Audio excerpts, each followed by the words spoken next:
Kita sama-sama tahu bahwa banyak orang yang berubah sikapnya setelah dia memiliki kekuasaan. Seseorang yang berkuasa akan lebih cenderung dan sangat-sangat besar kemungkinannya untuk bersifat tamak, bersifat rakus, bersifat sombong, dan tidak akan pernah puas. Ya, memang tidak bisa disangkal bahwa itu semua adalah sifat dasar manusia itu sendiri. Namun bagaimana dengan sifat dasar hewan? Animal Farm adalah novel karya George Orwell yang pertama kali terbit pada tanggal 17 Agustus 1945. Ya, bertepatan dengan kemerdekaan bangsa Indonesia. Ya, kembali lagi ya. Novel ini memiliki latar belakang satir politik terhadap revolusi Rusia tahun 1917 sampai pada masa kekuasaan setelahnya. Jadi, satir politik seperti apa yang ingin disampaikan oleh novel ini? Apakah ketika hewan berkuasa akan jauh lebih baik? Atau tidak ada bedanya? Mari simak cerita selengkapnya. Dua gak pada catatan palsu hadir untukmu selalu. Jadi teman makan tidur siang malam terserah padamu. Ada Cow dan Aduy, mari diskusi santuy. Saksikan sampai akhir, terima kasih sudah mampir. Selamat datang di catatan palsu. Lah, yang asli kemana? Masih dicari. Selamat hari ini kawanku semua. Terima kasih sudah mampir. Selamat datang di catatan palsu. Cerita ini dimulai pada sebuah peternakan bernama Manor Farm milik Mr. Jones. Dia terkenal sangat kejam terhadap para hewan-hewan ternaknya. Pada suatu hari, terdapat seekor babi tua yang dijuluki Old Major. Dia mengumpulkan seluruh hewan yang ada di peternakan untuk melakukan suatu konsolidasi. Dalam rapat tersebut, ia menceritakan tentang mimpinya, bahwa suatu hari nanti akan tiba masanya di mana para hewan bisa terbebas dari campur tangan manusia. Si babi tua ini memberikan wasiat kepada seluruh hewan yang ada di peternakan bahwa jika ia nanti mati, maka dua babi yang ada di peternakan tersebut akan menggantikan posisinya sebagai pemimpin. Dua babi yang dimaksudkan oleh Old Major adalah Snowball dan Napoleon. Singkat cerita, hari kematian Old Major si babi tua telah tiba. Dengan itu, otomatis Snowball dan Napoleon membentuk suatu kepemimpinan seperti yang diharapkan oleh Old Major si babi tua. Beberapa waktu kemudian, sejumlah perlawanan dari para hewan membuat Mr. John kewalahan hingga sampai Mr. John menyerah. Hewan-hewan di peternakan akhirnya bisa mencapai keinginannya dengan kehidupan yang bebas tanpa campur tangan manusia. Secara ajaib, hewan-hewan di peternakan tersebut telah membangun suatu kerjasama yang baik serta memiliki semangat gotong royong yang tinggi dan tiada habisnya. Setiap hewan dipastikan memiliki jatah makanan yang adil dan mendapat tempat tinggal yang layak dan nyaman.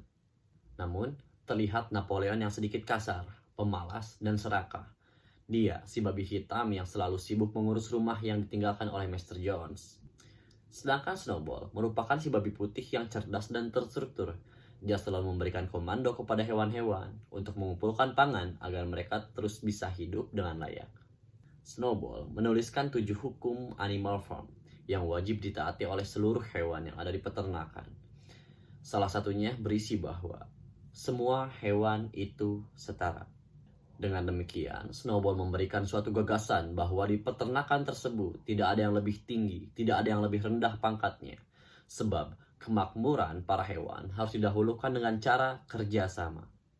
Rencana Snowball satu persatu mulai terwujud, perlahan-lahan mulai tercipta suatu kerjasama yang baik.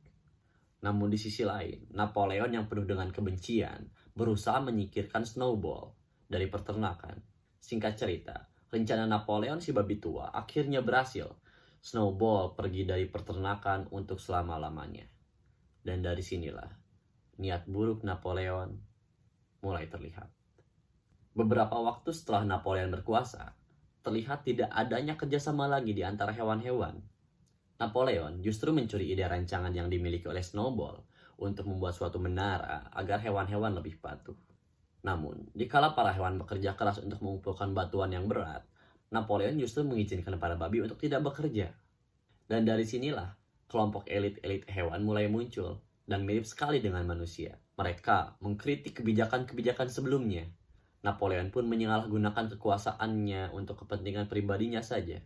Sistem pemerintahan yang semula berlandaskan idealisme dan kesetaraan, kini berubah menjadi tirani yang penuh dengan penindasan. Kekuasaan Napoleon yang diktator membuat para hewan semakin sengsara. Bahkan, Keadaan tersebut lebih buruk dibandingkan saat Mr. Jones berkuasa.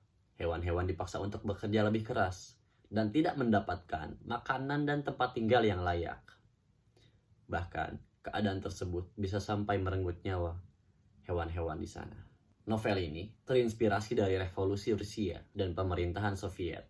Tokoh-tokoh di dalam cerita ini mencerminkan figur-figur politik seperti Joseph Stalin, Leon Trotsky, dan Vladimir Lenin. Orwell menggunakan alegori hewan untuk menggambarkan bagaimana idealisme revolusi yang semula murni bisa terdistorsi oleh kekuasaan dan korupsi. Cerita ini memberikan suatu gambaran bahwa kekuasaan bisa membuat seorang berbuat seenaknya, bahkan cenderung lebih keras seperti hewan. Jadi menurut kalian, apakah Napoleon si babi hitam memiliki sifat yang sama seperti manusia? Atau bahkan manusia yang memiliki sifat sama seperti hewan? Simpulkan sendiri. Marilah sama-sama kita berpikir, dan sampai jumpa di cerita selanjutnya. Catatan palsu.